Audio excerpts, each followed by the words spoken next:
नमस्कार, स्वागत है आप सभी का। आज हमारे साथ हैं इकरार अहमद जी, जिनका अभी सप्लाई इंस्पेक्टर की पोस्ट में यूडीए एलडीए 2022 की जो परीक्षा हुई थी, जिसको हम लोग लोअर पीसीएस के नाम से भी पॉपुलरली जानते हैं, उसमें सिलेक्शन हुआ है।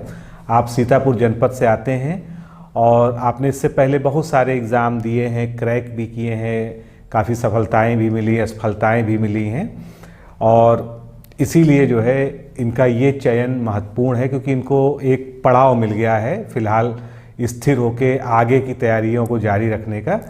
तो इनसे जानेंगे जो है किस तरह से इन्होंने पढ़ाई की, क्या जो है इनके सफलता के पीछे क्या क्या चीज़ें रहीं। तो इकरार अहमद जी, सबसे पहले स्वागत है आपका बहुत बहुत डिकोड एग्ज़ाम में। बहुत बहुत धन्यवाद सर, बहुत बहुत आभार। और आप हमारे जो है आर मेंस बैच के भी स्टूडेंट हैं और अभी हमारे साथ तैयारी कर रहे थे। दुर्भाग्यवश आपका जो है आर में नहीं हो पाया, हालांकि आप बहुत ही ब्राइट स्टूडेंट हैं। तो थोड़ा सा मैं पारिवारिक और बाकी चीज़ें इनके बारे में बता देता हूँ, फिर बाकी सारी चीज़ें इन्हीं से जानता हूँ। आप सीतापुर से आते हैं, विशुद्ध ग्रामीण इलाका है जहाँ पर आप रहते हैं, जो आपका गाँव है, और आप एक जो है निम्न वर्गीय मध्यम परिवार से हैं और पूरी तरह से कृषि पर डिपेंडेंट। के पिताजी जो है एक कृषक हैं, भाई और इत्यादि जो भी है सब जो है परिवार जो इनका कृषि पर चलता है। तो इनको आप ये भी कह सकते हैं कि पृष्ठभूमि जो है एक गरीब पृष्ठभूमि से आते हैं, और उसके बावजूद जो है इन्होंने लगातार मेहनत की, इन्होंने कभी आस नहीं छोड़ी, और आज अपनी इसी दृढ़ इच्छा के दम पर जो इन्होंने बहुत सारे एग्ज़ाम्स क्रैक किए, और लगातार जब सफलताएँ मिलना शुरू हुई तो कई एग्ज़ाम्स इन्होंने निकाले, जैसे यूपीएसआई में गए, लेखपाल में इनको पूरी होप है कि हो जाएगा। उसके बाद जूनियर एडेड टीचर्स वैकेंसी में भी जो है इनको पूरी होप है कि हो जाएगा। और उसके अलावा जो है दिल्ली गवर्नमेंट का जो है जो प्राइमरी स्कूल का, जिसको डीएसएसबी कहते हैं, उसमें प्राइमरी टीचर में ये ऑलरेडी सेलेक्टेड हैं। उसके अलावा जो है इनका बाकी चीज़ें हम इनसे खुद ही जानते हैं। तो इकरार अहमद जी, आपकी जो है सबसे पहले पारिवारिक पृष्ठभूमि क्या है? जैसे कि आप सीतापुर ज़िले से आते हैं, तो परिवार में कौन कौन लोग हैं आपके जो है, और क्या क्या करते हैं वो जो है?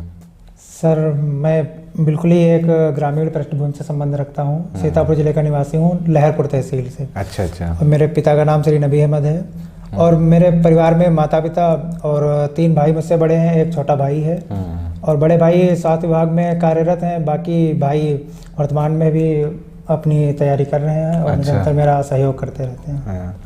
तो मुख्य रूप से जो है आप में जो पारिवारिक आय का स्रोत है वो कृषि है? हाँ, मुख्य रूप से कृषि है, और बड़े भाई जो स्वास्थ्य विभाग में कार्यरत हैं वो क्या मतलब स्वास्थ्य विभाग में उनकी क्या प्रोफाइल है? में काउंसलर के पद पे कार्यरत हैं वर्तमान। तो ये संविदा का पद है मुझे लग रहा है? हाँ, संविदा के पद पे हैं इस टाइम। अच्छा, गवर्नमेंट जॉब तो प्योर गवर्नमेंट जॉब नहीं, संविदा पे है। अच्छा, चलिए ठीक है, बढ़िया है ये तो। और इसके बाद जो है आपकी क्वालिफिकेशन क्या, स्टेप बाय स्टेप कैसे, कहाँ से आपने क्या क्या पढ़ा, क्या क्या आज तक जो है, थोड़ा सा बताएं इसके बारे में। सर, मैंने इंटर तक की पढ़ाई अपने क्षेत्रीय इंटर कॉलेज से की है, जो मेरे गांव के पड़ोस में एक इंटर कॉलेज था, वहाँ से की है। फिर उसके बाद मैंने डीएवी कॉलेज कानपुर में ग्रेजुएशन के लिए एडमिशन लिया, और 2018 में मैंने वहाँ से ग्रेजुएशन पास किया है। और ग्रेजुएशन में मेरे सब्जेक्ट हिस्ट्री और सोशियोलॉजी रहे हैं। अच्छा। उसके बाद मैंने 2 वर्षीय पाठ्यक्रम डीएलएड, जो प्रचलित बीटीसी के नाम से प्रचलित है, उसमें एडमिशन लिया अपने लखीमपुर खीरी में, और 2 वर्षीय पाठ्यक्रम 2020 में पूर्ण किया। उसके साथ में मैंने डिस्टेंस लर्निंग से इतिहास विषय में पीजी भी कर रखा हुआ। अच्छा जी सर। और उसके साथ में अपेयरिंग में ही मैंने नेट जेआरएफ एग्जाम क्रैक किया था इतिहास विषय में। अच्छा, बहुत अच्छा जो है। तो इसका मतलब आपका इतिहास में इंटरेस्ट भी रहा है? जी सर, काफ़ी इंटरेस्ट रहा है इतिहास पढ़ने में, मुझे काफ़ी रुचि आती है। तो आप जो है जो आपने ये कॉम्पिटिटिव एग्जाम्स की तैयारी शुरू की, ये कब से तैयारी शुरू की जो है? सर, अगर मैं अच्छे से आपको बताऊं तो 2018 से जब मैं बीटीसी में एडमिशन लेता हूं और लखीमपुर में रहना शुरू करता हूं, फिर मैंने अपने सोच लिया था कि टीचिंग लाइन के साथ एक स्टैंडर्ड बुकों को फॉलो करूंगा, जिससे मैं आगे के सिविल सेवा परीक्षा के लिए भी अपने आप को निरंतर तैयार कर सकूं। अच्छा। और भी जो भी एग्ज़ाम देता रहूं उसमें मुझे निरंतर सफलता मिलती रहे, इसलिए मैं मानक पुस्तकों को हमेशा फॉलो करता रहा हूं। अच्छा। जिससे वो मेरा एक इन्वेस्ट हो गया, और जिसका लाभ आज मुझे मिला है। आपने रेलवे में आरपीएफ निकाला, टीटी में भी आप लगभग टॉपर रहे हैं। जी सर। उसके बाद 2019 लोअर प्री आपने निकाला, 2021 आरओ प्री आपने निकाला, 2021-22 का पीसीएस प्री आपने क्वालिफाई किया, दोनों प्रीलिम्स मैंने क्वालिफाई, यूपीएसआई 2021 क्वालिफाई किया। जी सर। तो मतलब आपकी प्रोफाइल देख के ऐसा लगता है कि आपने प्रीलिम्स तो सारे बहुत आसानी से निकाले, जी सर, लेकिन मेंस में आप जो है लगातार फंसते चले गए, मेंस आपका नहीं निकला। अभी सर 2021-22 प्रीलिम्स पीसीएस मैंने क्वालिफाई किया, समीक्षा अधिकारी का प्रीलिम्स क्वालिफाई किया, मेंस ओरिएंटेड में अभी पढ़ाई कर नहीं पाया हूँ सच मायने में अगर बताऊँ, क्योंकि अभी मुझे एक स्थिर होने के लिए गवर्नमेंट जॉब चाहिए थी, तो उसके लिए मैं लगातार प्रयासरत था। और जैसे मैंने 2021 का यूपीएसआई एग्जाम क्रैक किया, फिर फिजिकल मेरा नहीं हो पाया, ऐसे एनटीपीसी मैंने स्टेशन मास्टर का टीयर 1 टीयर 2 दोनों क्वालिफाई किया, लेकिन रेलवे में मुझे उतना रुझान था नहीं, क्योंकि मुझे पता था कि मुझे दिल्ली टीचर में होना लगभग मुझे काफ़ी होप थी कि हो जाएगा, तो इसलिए मैं रेलवे की तरफ गया नहीं साइको के लिए। तो आपका दिल्ली टीचर में हो गया? हाँ, अब तो वर्तमान में मैं दिल्ली टीचर में, तो आप वहाँ नहीं ज्वाइन करना चाहेंगे? अब सर सप्लाई इंस्पेक्टर के पद पे हो गया है, तो ये मेरे लिए एक अच्छा है कि दिल्ली काफ़ी दूर भी पड़ता है मेरे यहाँ से, आसपास के जिलों में सप्लाई इंस्पेक्टर में हो जाएगा, तो ये मेरे लिए काफ़ी लाभदायक। अच्छा, ये सप्लाई इंस्पेक्टर, इसको हिंदी में पूर्ति निरीक्षक कहते हैं, जी सर, इसकी जॉब प्रोफाइल क्या है? इसके बारे में आपको जरूर पता होगा, आपने जो है पता किया। जी सर, ग्रामीण क्षेत्र से संबंध रखता हूँ, तो सप्लाई इंस्पेक्टर तहसील पे इसका वो होता है ऑफिस। अच्छा। और जो इसको ब्लॉक आवंटित होता है इसके अंडर में, और इसके अंडर में जो सरकारी सस्ते गल्ले की दुकान होती है हर ग्राम पंचायत में, तो वो जितने भी ब्लॉक में वो कोटेदार होते हैं वो इसके अंडर में आते हैं। अच्छा। पेट्रोल पंप जो इसके एरिया में होता है वो इसके अंडर में आता है, और गैस एजेंसियां जो अंडर में आती हैं, पूरी मतलब जो राशनिंग प्रणाली है वो जो सारी राशनिंग प्रणाली है वो इसके अंतर्गत आती है। अच्छा, पूर्ति उसका ये निरीक्षक होता है। जी सर। तो एक धाक वाली भी पोस्ट है, क्यों? जी सर, ग्रामीण पृष्ठभूमि में तो काफी धाक वाली पोस्ट माना जाता है इसको, और काफी सम्मान भी प्राप्त है। नहीं, अच्छी बात है, और ऐसी नौकरी का अलग मजा भी होता है अगर। जी सर, फील्ड की जॉब है तो काफी पॉपुलर जॉब है ग्रामीण पृष्ठभूमि में ये। तो मुझे लगता है कि आपको थोड़ा इसमें इंटरेस्ट है? जी सर, बिल्कुल इंटरेस्ट है, ग्रामीण पृष्ठभूमि से संबंध रखता हूँ, तो ऐसे मामले भी दिन प्रतिदिन देखने को मिलते हैं। इसीलिए आप जो है प्राइमरी वाली नहीं करना चाहते, बाकी भी आप में इंटरेस्ट नहीं दिख रहा है जो है। और सर ये है कि एक ये अच्छा प्लेटफॉर्म मिल गया है, और आगे मैं अपना मेंस पे फोकस कर पाऊंगा। वनडे एग्जाम के चक्कर जो चल रहा था वो अब यहाँ पे आके स्थगित होगा, अब मैं अच्छे से मेंस के लिए फोकस कर पाऊंगा। आरओ मेंस में तो आप हमारे साथ जुड़े हुए थे, तैयारी भी आप अच्छे कर रहे थे। लास्ट टाइम में क्या हुआ जो है, आप जो है जब आरओ का मेंस मेरा होने वाला था उसी टाइम पे दिल्ली प्राइमरी टीचर का एग्जाम था, उसी टाइम पे दरोगा की दौड़ भी थी। अच्छा। तो तीनों में सामंजस्य बिठा पाना थोड़ा मेरे लिए मुश्किल हो पा रहा था, इसलिए मैं आरओ मेंस थोड़ा उतना अच्छे से तैयार नहीं कर पाया, लेकिन आगे निरंतर मेरा प्रयास रहेगा कि मेंस ओरिएंटेड तैयारी करूं। क्योंकि जहाँ तक मैंने आपको देखा जो है ग्रुप में, तो आप काफ़ी एक्टिव भी रहते थे। शुरुआत में आपने लगभग सारे टेस्ट दिए, डेली आप एक्टिविटी से काम भी करते थे। लास्ट मोमेंट में थोड़ा आप जो है ढीले पड़ गए, जिसकी वजह से जो है नहीं हो पाया। खैर, आपने उसका फ़ायदा दूसरी जगह लिया है। हाँ सर, वो निरंतर जो मैं उसके लिए पढ़ता रहा था हिंदी, तो काफ़ी यूजफुल मेरे लिए रहा। आपका पत्राचार जो पढ़ा था वो पूर्ति निरीक्षक में 10 नंबर का आया था। अच्छा। तो वो मुझे काफ़ी बेनिफिट दिया। तो उस एग्ज़ाम से आपने दूसरे एग्ज़ाम से फ़ायदा लिया जो है। जी सर। और लेखपाल में भी अब हो जाएगा, तो उसका भी आपके लिए कोई अर्थ नहीं है? ये अपने आप में लेखपाल में मेरे 88 नंबर हैं, तो मुझे बिल्कुल पूर्ण विश्वास के साथ कह सकता हूँ कि जब भी वैकेंसी क्लियर होगी तो उसमें होना सुनिश्चित है। अच्छा। तो इकरार जी, आप जो है कई सारे एग्जाम आपने दिए, प्री तो आपने लगभग सब क्वालिफाई किए हो? जी सर, जितना भी एग्जाम मैं दिया हूँ लगभग प्री हर एग्जाम का क्वालिफाई किया हूँ। हाँ, तो इसका मतलब जो ये मतलब इसका सीधा था, आप जानते हैं ये निकलता है कि आपका ऑब्जेक्टिव क्वेश्चन करने का जो वो है वो बहुत अच्छा है। जी सर। यानी आपकी जो है ऑब्जेक्टिव के लिए जो बेसिक पढ़ाई होनी चाहिए वो बढ़िया है। थोड़ा सा आपको मेंस पे मेहनत करने की आवश्यकता है। मेंस पे मेहनत करने की आवश्यकता सर, ऑब्जेक्टिव इसलिए बेहतर है क्योंकि मेरे लिए जॉब प्रथम प्राथमिकता थी। तो मुझे पता था कि मुझे जॉब उन्हीं से मिलेगी पेपरों से जिसमें ऑब्जेक्टिव प्रश्न ज़्यादा आता है। तो मैं हमेशा पढ़ता पूरी थ्योरी था, लेकिन ऑब्जेक्टिव वाले प्रश्नों पे जिससे मेरा वनडे एग्जाम जबरदस्त हो, इसलिए मैं ऑब्जेक्टिव पोर्शन पे ज़्यादा फोकस करता था। अच्छा, अब तो मतलब जैसे आप जो है सेलेक्ट हो गए हैं, तो आपके गांव क्षेत्र में जो इसकी चर्चा होगी। जी सर। तो किस तरह से जो है आपको लोग मतलब देख रहे हैं, अब जो है क्या रिस्पांस मिल रहा है आपको जो है? सर काफ़ी अच्छा रिस्पांस मिल रहा है, लोगों का सम्मान मिल रहा है, और काफ़ी प्रेरणा भी मिलती है लोगों को कि देख रहे हैं कि एक बिल्कुल ग्रामीण पृष्ठभूमि का लड़का इतने एग्ज़ाम क्रैक किया है, तो और भी लोगों को प्रेरणा मिलती है इससे, तो काफ़ी सम्मान भी मिला है सर। अच्छा, तो ये जो आपकी सफलताएं हैं, इसमें किन किन का रोल आप देखते हैं, कौन कौन लोगों को आप श्रेय देते हैं कि जो है जो आप जो ना होते तो उसके बगैर आप यहाँ तक नहीं पहुँच पाते? जी सर, माता पिता को सर्वप्रथम देता हूँ मैं इसका श्रेय। बाकी मैं अगर कहना चाहूँ कि मेरे अगर भाई ना होते, बड़े भाई जिन्होंने मेरा एक माता पिता से भी कह सकता हूँ बढ़ के मेरा साथ दिया है, क्योंकि उनके बिना मुझे लगता नहीं है कि मैं यहाँ तक पहुँच पाता। और अप्रत्यक्ष रूप से बिना दोस्तों के भी ये यहाँ तक आना मुश्किल होता है, क्योंकि दिन प्रतिदिन के जो भी व्यवधान आते हैं या जो भी उतार चढ़ाव आती हैं, मुश्किलें आती हैं, तो उनका सामना करने के लिए हम हर समय हमारे पास घर वाले नहीं होते हैं, तो वहाँ पे हमें दोस्तों की ज़रूरत पड़ती है। तो दोस्तों का होना भी बहुत ज़रूरी है। उनका मैं बहुत आभारी रहा हूँ जो मुझे अच्छे दोस्त मिले और मेरे यहाँ तक आने में उनका बहुत ज़्यादा। आपने कोई कोचिंग वगैरह भी की है क्या कभी जो है? सर कोचिंग तो प्रत्यक्ष रूप से नहीं की, लेकिन मैं डिकोड एग्जाम से लगातार संबंध में हमारे यहाँ के अलावा मैं पूछ रहा हूँ। और जगह तो सर कोचिंग मैंने नहीं की है। सेल्फ स्टडी ही मेरा हमेशा से। तो किस तरह से आप पढ़ते थे, क्योंकि आप मल्टी एग्जाम्स को टारगेट कर रहे थे? जी सर, छोटे एग्जाम्स भी, बड़े एग्जाम्स भी, पीसीएस भी दे रहे थे और सब निकाल भी रहे थे। जी सर। तो क्या स्टडी आपने अपनाई कि मतलब ना छोटा एग्जाम बच रहा है ना बड़ा एग्जाम बच रहा है, सब आप क्लियर करते निकल रहे हैं? मैं सर 2018 से ये सोच लिया था कि मुझे वनडे एग्जाम पे फोकस तो करना है, लेकिन उसके लिए ये वन लाइनर बुकें नहीं पढ़नी है। हमेशा से मैं स्टैंडर्ड बुकें, मानक बुकों को फॉलो करता रहा हूँ। भले ही वो टाइम ज़्यादा लेती थी, लेकिन मेरा एक प्रकार से इन्वेस्ट था जो मुझे आगे चल के बहुत ही लाभदायक होने वाला था।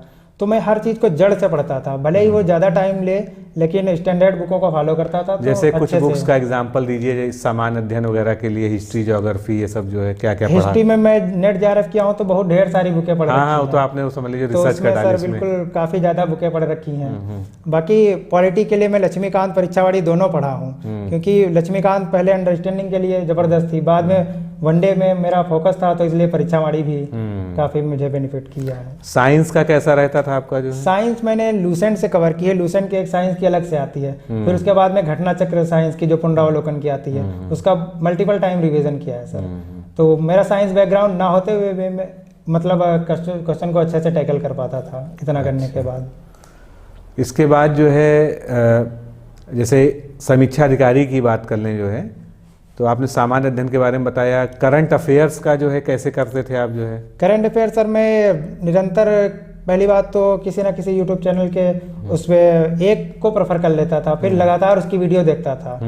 और एक मंथली मैगजीन भी आती थी तो उसको भी फॉलो करता था। आप नाम ले सकते हैं, कोई दिक्कत नहीं है। आप सर आपकी डिकोड एग्जाम की मंथली मैगजीन का मैं निरंतर प्रयोग करता था। और लास्ट में जाके घटना चक्र की वो पीछे प्रीलिम्स से पहले जो आती है दृष्टि वाली, उसका भी अध्ययन जरूर करता था, क्योंकि सारी मैगजीन्स अच्छी हैं। करंट अफेयर्स में जितने भी मतलब टॉप 5-10 पब्लिकेशंस हैं जी वो सब अच्छे हैं। हमारे यहाँ बस एक थोड़ा सा हम लोगों ने अपनी मैगजीन में डिफरेंस बनाया है, वो ये बनाया है औरों से कि हमने यूपी करंट अफेयर्स को प्रमुखता से उसमें स्थान दिया है। सर, और कहीं भी इतना सुनियोजित यूपी करंट अफेयर नहीं मिलता है जितना डिकोड एग्जाम की मैगजीन में मिल जाता है हमें। और यूपी करंट अफेयर्स ज़्यादातर मैं खुद अपने हाथ से ही मैंने तैयार किए हैं, और वो भी डेली के न्यूज़पेपर्स से मैं करता रहा हूँ। तो उसका एक अलग जो है वेटेज भी एग्जाम में, और लोगों को जो लोग उससे पढ़ते हैं उनको फ़ायदा भी होता है जो है। और मैं हिंदी के लिए तो हमेशा से डिकोड एग्जाम पे लगभग निर्भर सा रहा हूँ। 2019 वाली लोअर पीसेस के टाइम पे जो आपने बुक निकाली थी हिंदी की, तो वो मैं उसका लगातार अध्ययन करता रहा हूँ। उसके बाद जो आपकी बुक है आरओ के लिए, जिसमें 6 टॉपिक बहुत अच्छे से कवर हैं, तो उसका भी मैं निरंतर अध्ययन करता रहा। कितनी बार आपने पढ़ा होगा बुक्स को जो है? कम से कम 3 बार। 2019 वाली जो लोअर पीसेस हिंदी के लिए आपकी बुक थी, उसका 3-4 बार तो मैं अध्ययन किया हूँ। अच्छा, ये जीके जीएस के लिए आप घटना चक्र का भी सहारा लिया आपने कि नहीं? सर जबरदस्त सहारा लिया है घटना चक्र का, क्योंकि मैं तो लगता हूँ कि एक बुक खत्म हो के वो इतना बार रिवाइज किया हूँ कि वो फट गई, फिर दूसरी लेनी पड़ी मुझे। घटना चक्र दूसरी बार में लिया हूँ। अच्छा, मतलब 3-4 साल आपने उसको पढ़ा जब तक तैयारी? हर बुक 6-7 बार पढ़ चुका हूँ घटना चक्र की। अच्छा, बहुत बढ़िया, ये तो अच्छी बात है जो है। तभी मेरा ऑब्जेक्टिव पोर्शन इतना जबरदस्त रहता है कि मैं वही देख रहा हूँ कि आपकी प्रोफाइल में किसी भी प्रीलिम्स में आपका आज तक रुका नहीं है जी, जितने भी आपने दिए हैं। भले ही मेंस आप नहीं क्लियर कर पाए हैं, लेकिन प्री आपका कभी नहीं रुका किसी भी तरह से जो है। तो जब आप पढ़ाई कर रहे थे जी सर, तो आपके ऊपर एक मानसिक दबाव भी होगा, क्योंकि परिवार आपका जो है उसमें आपसे ये अपेक्षा होगी परिवार की कि आप जल्दी से अपने पैरों पे खड़े होकर परिवार को सपोर्ट करने लायक बन जाएं? बिल्कुल सर, इस बात का दबाव तो निरंतर रहता था, क्योंकि घर वालों का भी मुझसे बहुत ज़्यादा अपेक्षा थी और उनका मेरे में हर प्रकार से आर्थिक सहयोग था। और वो उनका आर्थिक सहयोग इस प्रकार था कि वो मेरे में इन्वेस्ट कर रहे हैं। मैं जैसे कि उनके लिए एक इन्वेस्ट हूँ, आगे चल के मैं उनके लिए अपना सर्वस्व न्यौछावर कर सकूंगा, पढ़ाई के माध्यम से आर्थिक स्थिति सही कर सकूंगा। तो जब आप मेंस में फेल होते रहे जी उस समय कैसा फील होता था आपको और घर वालों को? क्या कहते थे वो लोग जो है? सर कभी भी उन्होंने मतलब ये नहीं कहा कि डिमोटिवेट नहीं किया, हमेशा प्रेरणा दी कि आगे बढ़ते रहिए, लास्ट अवसर थोड़ी ना है, आप तो अभी से निरंतर सीढ़ियाँ चढ़ेंगे तो चढ़ते ही जाएंगे। तो पहला कदम है, दूसरा कदम है, आप निकाल रहे हैं वनडे एग्जाम, तो आप में पोटेंशियल है, आगे भी कर सकते हैं, अभी तो आपको बहुत आगे जाना है। तो हमेशा एक भाई लोगों से समर्थन ही मिला है मुझे, कभी भी किसी भी प्रकार की उनसे दिक्कत नहीं रही है। नहीं, अच्छी बात है और ये सहयोग बरकरार रहा तभी आप यहाँ तक जो है पहुँच पाए हैं और आगे भी अभी आप जाएंगे। तो भविष्य की क्या योजना आप बनाते हैं और आगे कैसे देखते हैं कि एक तो आपको एक खड़े होने के लिए एक मजबूत ज़मीन मिल गई है जिस पे आप खड़े हो सकते हैं, बैठ सकते हैं आराम से, और आपका जो आर्थिक परेशानियां थी वो फिलहाल बहुत हद तक जो है आपके सामने खत्म होने जा रही हैं। इसके बाद आप क्या देखते हैं, कहाँ तक जाना है आपको जो है? सर अभी तक मैं किसी भी मेंस पे उतना ओरिएंटेड फोकस नहीं कर पा रहा था। अब मेरे लिए एक प्लेटफार्म होने के बाद अब मैं जाहिर सी बात है कि वनडे एग्जाम के चक्र से छुटकारा पा चुका हूँ, तो मेंस ओरिएंटेड तैयारी करनी है मुझे। उत्तर प्रदेश लोक सेवा आयोग द्वारा आयोजित होने वाली PCS और समीक्षा अधिकारी जैसी प्रतिष्ठित पोस्टों के लिए मुझे आगे भी मेहनत करनी है निरंतर। अच्छा, आप अगर ऑप्शनल रहा, अभी तो यही चर्चा चल रही कि ऑप्शनल हटने जा रहा है, तो ऑप्शनल जो है क्या रखेंगे? अपना हिस्ट्री ही रखेंगे? सर मेरा हिस्ट्री में काफ़ी पहले से मैं रुचि बहुत रही है मेरी हिस्ट्री में एक प्रकार से, तो मैं अगर रहा भी तो हिस्ट्री ही रखूंगा। वैसे तो कयास चल रहे हैं कि इस बार ऑप्शन हटने वाला है। अच्छा, हिस्ट्री से आपको बहुत फायदा भी मिला होगा GS वाले पोर्शंस में जो है? सर बहुत फायदा मिला है मुझे। PCS प्रीलिम्स हो या समीक्षा अधिकारी प्रीलिम्स हो या कोई भी कंपटीशन एग्जाम हो, तो हिस्ट्री का मुझे बिल्कुल भी बर्डन नहीं रहता था। और लोगों की काफ़ी शिकायत रहती हैं, हिस्ट्री इतना लेंदी सब्जेक्ट है, इतना डेट वाला सब्जेक्ट है, कैसे करें, लेकिन मुझे ये कभी शिकायत नहीं रही कि हिस्ट्री मेरा। अच्छा, कभी आपके सामने कोई ऐसी नौबत भी आई कि आपको ट्यूशन पढ़ाना पड़े या कुछ और काम करना पड़े अर्निंग के लिए? ऐसा कुछ किया आपने अभी तक? सर ऐसा मेरे सामने कभी भी नहीं स्थिति आई, क्योंकि मेरे भाइयों ने हमेशा इतना ज़बरदस्त सपोर्ट दिया है कि मुझे नहीं लगा कि कभी भी ऐसी स्थिति आई है जो मुझे अर्निंग के लिए कुछ आपका बर्डन उन्होंने ले लिया? हाँ, भाइयों ने बहुत ही बखूबी मेरा आर्थिक सपोर्ट किया है, उनके लिए, इसके लिए मैं तहे दिल से हमेशा धन्यवाद दूंगा भाइयों को। तो बहुत अच्छी जर्नी रही आपकी जो है, और आपने 2018 में तैयारी करके आज आप 2022 में ही आपका रिजल्ट आ चुका था, तो आप सफल हो चुके थे जो है। आप भले जी सर 25 साल की उम्र में मैं 25 साल की उम्र में आपने यहाँ तक पहुँच गए हैं। तो 1-2 साल अगर आप और कंसिस्टेंसी से और तन्मयता से लगे रहेंगे, आप अपना संकल्प क्षीण नहीं होने देंगे, तो निश्चित रूप से जो है ईश्वर से यही प्रार्थना है कि आप वहाँ तक पहुँचे जहाँ तक आप पहुँचना चाहते हैं। इसके अलावा जो है थोड़ा सा पढ़ाई के बारे में, जैसे आपको क्या लगता है कि हम जब तैयारी करते हैं तो कौन सी चीज़ें हमारे साथ ज़रूरी हैं जो हमको करनी चाहिए सही ट्रैक पे चलने के लिए? सही ट्रैक पे चलने के लिए सर ये है कि हमको पहली बात तो धैर्य बहुत ज़रूरी है। कि अगर धैर्य नहीं रखेंगे, ये सोचेंगे कि टाइम बहुत हो रहा है, हमसे हो नहीं पा रहा है, ये नहीं करना है। अपना फुल टाइम अच्छे से एनर्जेटिक रूप में होके अपना फुल टाइम पढ़ाई पे फुल डेडिकेशन के साथ देना है। जितना भी टाइम पढ़ते हैं हम डेडिकेशन के साथ पढ़ें, जितना भी टाइम पढ़ रहे हैं। बाकी ऐसा नहीं है कि मनोरंजन को बिल्कुल इग्नोर कर देना है, वो भी साथ में चलता रहे, लेकिन फुल डेडिकेशन के साथ पढ़ें, धैर्य के साथ पढ़ें, और हमेशा स्टैंडर्ड बुकों को फॉलो करें, मानक बुकों को, जिससे हमें आगे के लिए एक ज़बरदस्त प्लेटफार्म मिलता रहे। ये नहीं कि बस ऐसे ही किसी बुक को उठा लाए जिसमें सारी सब्जेक्ट दी हैं, वहाँ से तैयारी करने लगे। हाँ, तो ऐसे बुकों को ट्रेंड भी है प्रकाशकों का कि जैसे कोई भी एक पद आया, मान लीजिए उपचारिका का पद आ गया या कोई और पद आ गया, तो उसके नाम से किताब निकल आती है मार्केट, नाम से किताब निकल आती है मार्केट में, तो और लोग लेके आ जाते हैं उसके चक्कर में, सोचते हैं कि मैं इतना ही पढ़ के रट के जो है एग्जाम दे लूंगा, और निश्चित रूप से जो है उनको निराशा ही हाथ लगती है, क्योंकि बेसिक्स क्लियर होना जो है किसी भी एग्जाम बेसिक्स क्लियर करने के विषयवार पुस्तकों का अध्ययन बहुत ही जरूरी है। अच्छा, आपने कितने घंटे आप पढ़ाई को देते थे? आप फुल टाइम तो पढ़ते ही थे जो है? हाँ सर, मेरा फुल टाइम स्टडी में ही जाता था जब भी, तो मैं जनरली कह सकता हूँ कि 8-10 घंटे तो मैं दिन में पढ़ ही लेता था। अच्छा, जी सर। 8-10 घंटे आप पढ़ लेते थे जो जी है। सर। और नोट्स वगैरह भी लिखते थे? सर इतना मेरा मल्टीपल डाइवर्जन रहा है कि नोट्स लिखने का टाइम नहीं मिलता था। कभी सीटेट का एग्जाम हर है दूसरे तो महीने कभी पे कोई टेट ना का, कोई एग्जाम लगा कभी हुआ नेट है। जेआरएफ का है हाँ। तो कभी यूपीएसआई का, तो मुझे नोट्स लिखने का टाइम नहीं मिलता था। लेकिन मेरे लिए घटना चक्र ही संपूर्ण नोट्स था वो। अच्छा, तो इतनी बार उनको रिवाइज कर लिया था। वो सभी एग्जाम में आपके काम जी आया सर, है? हमेशा काम आएंगी वो बुकें। क्योंकि उसमें सभी एग्जाम के क्वेश्चंस भी होते हैं, भले वो कहा जाता है लोक सेवा आयोग, लेकिन वो टीईटी का और हर एग्जाम का क्वेश्चन उसमें आपको मिल जी जाएगा, सर। पीजीटी का भी मिल जाएगा। और उतने जबरदस्त क्वेश्चन करने के बाद लोअर वाले क्वेश्चन वैसे भी हो जाएंगे।